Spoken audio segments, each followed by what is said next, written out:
Welcome everyone, I'm Dale and this is Cinema Historia. Two restless buddies, a club night out, and a stolen wallet. This week we're going back to 1974 for an action crime comedy called Uptown Saturday Night, starring Sidney Poitier, Bill Cosby, Harry Belafonte, and Richard Pryor. And this is directed by Sidney Poitier. So where does our story begin this week? Well, our story begins with two happily married working class stiffs.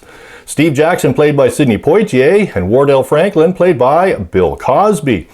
Steve is a tame steel mill worker, and his best friend Wardell is a taxi driver with a carefree attitude, always searching for thrilling and exciting situations. With Steve just starting his holidays, Wardell suggests after their wives go to sleep, they go out for a night on the town. He wants to go to Madame Zenobia's, the trendiest club in town. Showing up at the club at 1 a.m., Wardell gives the doorman a fake letter of introduction that establishes the men as operators in the diamond business. The letter works, and soon the men are gazing and mingling with the snazzy dressed crowd, including Madame Zenobia herself, who invites them to use the red door in the back for more surprising delights. Curious, entering beyond the red door, the boys find a room of dancers and gambling tables. Urged to partake or leave, Wardell and Steve begin playing at the crap table, where Leggy Peggy is on a roll. The boys begin riding a winning streak, but before they can make off with the night's winnings, the establishment is held up at gunpoint by masked men who take their money, jewelry, and everyone's wallets. Taking the lousy luck in stride, the next day Steve realizes the real impact of the robbery when he checks the lottery numbers of his ticket and discovers he is $50,000 richer. But unfortunately the ticket is in his ill-fated, stolen wallet. Wanting to get the ticket back, the boys go through a series of thugs in an attempt to pursue the perpetrators. First is Sharp Eye Washington, played by Richard Pryor, a scam artist posing as a private detective. Congressman Chelsea Lincoln, who ends up being Leggy Peggy's husband, and hoodlum Little Seymour and his oversized bodyguard. The trail leads them to Geechee Dan, played by Harry Belafonte, a short-tempered gangster who's easily persuaded when money is involved. Thinking the boys were sent by Silky Slim, a lead gangster and territorial rival of Geechee Dan's, Steve and Wardell find themselves embroiled in the middle of a turf war. So, does Steve and Wardell tell Geechee Dan that helping them might bring them $300,000 worth of diamonds? Does Geechee Dan and Silky Slim form a partnership for a double payout? Or does a meeting at a church picnic gathering go terribly wrong? The film story was written by American playwright and screenwriter Richard Wesley and was released in the U.S. on July 26, 1974. With a 70% rating from the film critic Rotten Tomatoes, this film was number 3 on the list of top 50 highest grossing films just 3 months after its release. And this film received 2 Image Award nominations, Outstanding Actor in a Motion Picture for Bill Cosby and Outstanding Actress in a Motion Picture for Rosalind Cash. Pretty cool, a lot of fun watching this movie. Sidney Poitier did a great job of directing and starring in this one. And our trivia question this week: was a cameo appearance someone's first film performance? Was a cameo appearance someone's first performance? So a little more history and the answer to our trivia question coming up next.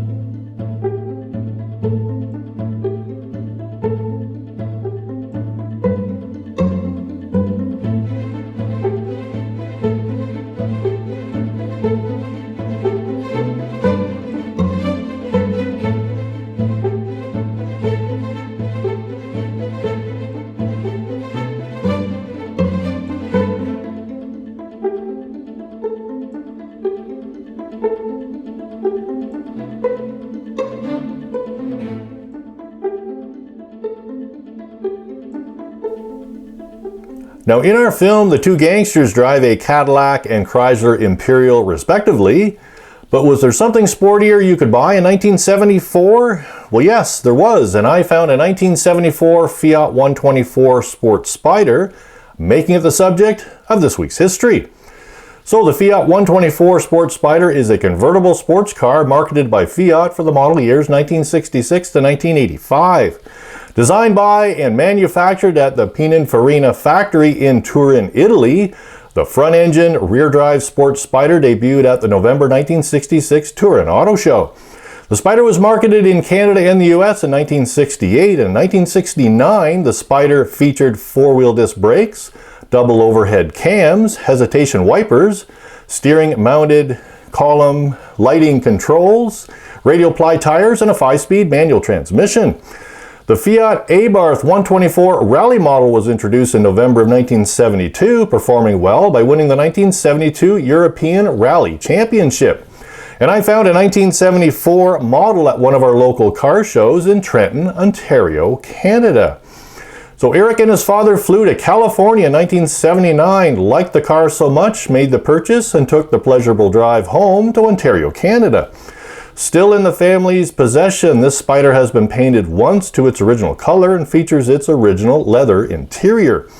With just over 53,000 miles, this Spider has a 1756cc dual overhead cam inline-4 engine, 5-speed transmission, 124 horsepower, hence the name, weighs in at 2,116 pounds and has an estimated top speed of 185 kilometers an hour or 115 miles an hour. The 124 Sports Spider was sold from 1966 for European and US markets, but from 1975 until 1981 they were produced only for the US market. In 1981 they were reintroduced in Europe until the end of production in 1985. Almost 200,000 Spiders have been manufactured, with 75% for the US market. But with only 15,754 units produced in 1974, this rare bright yellow sports car gets its share of attention. Now owned by the son Eric, this fine 1974 Fiat 124 Sports Spider enjoys being driven and shown at local car shows across southern Ontario. Now wouldn't this car look cool parked outside of Madame Zenobia's? You'd have to probably put the top down to put your fuzzy yellow hat on, but that's beside the point. The answer to our trivia question this week was a cameo appearance, someone's first film performance. It certainly was, and it was Flip Wilson who played the Reverend in our film. Flip Wilson was an American comedian and actor, best known for his television appearances during the late 1960s and 1970s. From 1970 to 1974, Wilson hosted his own weekly variety series, The Flip Wilson Show, and introduced viewers to his recurring character, Geraldine. The series earned Wilson a Golden Globe and 2 Emmy Awards and was the second highest rated show on network television. In January of 1972, Time magazine named Wilson TV's first black superstar, and he also released a number of comedy albums in the 1960s and 70s and won a Grammy Award for his 1970 album, The Devil Made Me Buy This Dress. Pretty cool.